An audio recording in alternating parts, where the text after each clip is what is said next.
અમદાવાદ મહાનગરપાલિકા દ્વારા પેટ ડોગની રજીસ્ટ્રેશન તારીખ લંબાવવામાં આવી। 31મી માર્ચ સુધી રજીસ્ટ્રેશનની તારીખને 1 મહિના સુધી લંબાવવામાં આવી।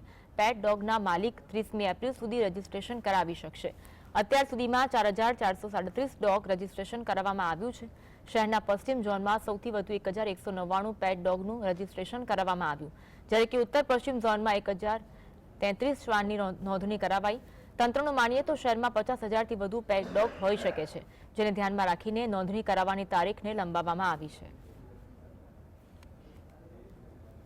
શહેરમાં જે પેટ ઓનર્સ એમના પેટ ડોગ્સ રાખે છે એમની ફરજિયાતપણે રજીસ્ટ્રેશન કરાવવાની પ્રક્રિયા આપણે જાન્યુઆરી 25થી શરૂ કરી અને માર્ચ 25 સુધીની એમને ટાઈમલાઈન આપવામાં આવેલી હતી, જેમાં 3 મહિનાના ગાળામાં 3916 જેટલા પેટ ઓનર્સ દ્વારા 4437 પેટ ડોગ્સનું રજીસ્ટ્રેશન ઓનલાઈન માધ્યમથી કરાવવામાં આવેલું છે અને આ સમયગાળા દરમિયાન વધારેમાં વધારે લોકો રજીસ્ટ્રેશન કરાવે।